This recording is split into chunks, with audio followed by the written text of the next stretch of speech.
Welcome, culture vultures, to the vibrant heart of Lagos. Today we are stepping away from the hustling and the bustling markets, the chaotic traffic, to delve into a sanctuary of heritage, the John Randle Centre for Yoruba Culture and History. Forget dusty museums. This place is live. Greeting us at the entrance of the museum is the famous Pelumi Nubia's car, the one she drove from London to Lagos. Let me quickly tell you about Pelumi Nubia, a vivacious travel blogger based in London, decided to ditch the usual flight for an audacious adventure, driving from London to Lagos. Parking a trusted Peugeot car with camera equipment and sheer determination, she waved goodbye to the drizzly skies and embarked on her epic journey. Across Europe, the scenery changed from the rolling green hills to sun-drenched Mediterranean coasts. She battled relentless traffic in France, navigated winding mountain passes Italy, and soaked up the vibrant culture of Spain. Reaching Morocco, she hopped onto a ferry and then embarked on crossing the vast and difficult lands of North Africa. Every day, new encounters added texture to her narrative. Friendly border guards, generous locals sharing stories and food. Her social media following exploded, captivated by her tenacity and raw perspective on a seldom traveled route. Finally, the red soil of Lagos beckoned. Greeting cheery fans, she arrived, weary but triumphant. The Lagos state government, recognizing her achievements and the positive spotlight she shone on the state, awarded her a brand new plot of land and designated her as a state tourism ambassador. Pelumi's story initially brought about conquering miles, but became a testament to cultural exchange and boundless human potential. You can read more about it on Pelumi Nubia's social handle.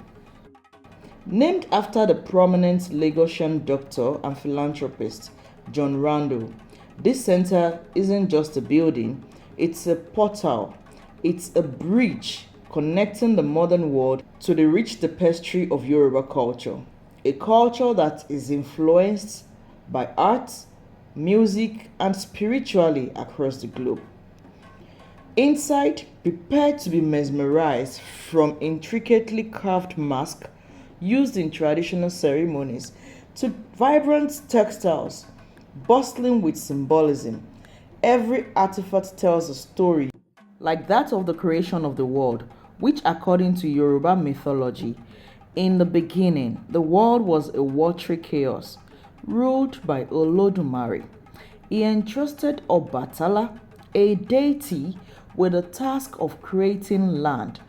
Obatala descended from heaven on a golden chain carrying a snail shell filled with earth and a five-toed hen and a palm kernel. He poured the earth onto the waters, and then the hen scattered it, creating hills and valleys. Where Obatala stepped became Ife, the sacred city. Overcome with fatigue, Obatala sought palm wine, becoming intoxicated and creating deformed humans. Ashamed, he vowed never to drink again, thus becoming the protector of the physically challenged. Such are stories you would find in this great museum. You will find exhibits dedicated to the Yoruba cosmology, the pantheon of Orishas, and the profound connection between humanity and nature. The talking drums, with the ability to mimic human speech, are a testament to Yoruba ingenuity, and this Gelede mask, used in elaborate performances, honor the power and wisdom of women in the Yoruba society. You can almost hear the rhythm and feel the energy of these ancient traditions. But the John Randle Centre is more than just a collection of artifacts. It's a space for learning and engagement. Knowledgeable guides are on hand to unravel the complexities of Yoruba history and culture. Bringing the stories to life, they can share insights into the Ile-Ife, the spiritual homeland of the Yoruba people, and explain the enduring influence of Yoruba diaspora. They often host workshops, traditional dances and performances, and even interactive exhibits that let you experience Yoruba culture firsthand. Imagine learning the basics of Yoruba drumming or participating in a traditional Adire textile dyeing workshop. Whether you are a seasoned anthropologist or simply curious about exploring new cultures, the John Randle Centre for Yoruba Culture and History offers an unforgettable journey. It's a reminder that history is not just something to be read about in books, but something to experience, celebrate, and pass to future generations. So, add this to your Lagos itinerary because you won't forget, you won't regret immersing yourself in the magic of Yoruba culture. Don't forget to like, subscribe, and tell us what other cultural gems we should explore. See you in our next adventure. Ó dàbọ̀.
Abatala, Rijala.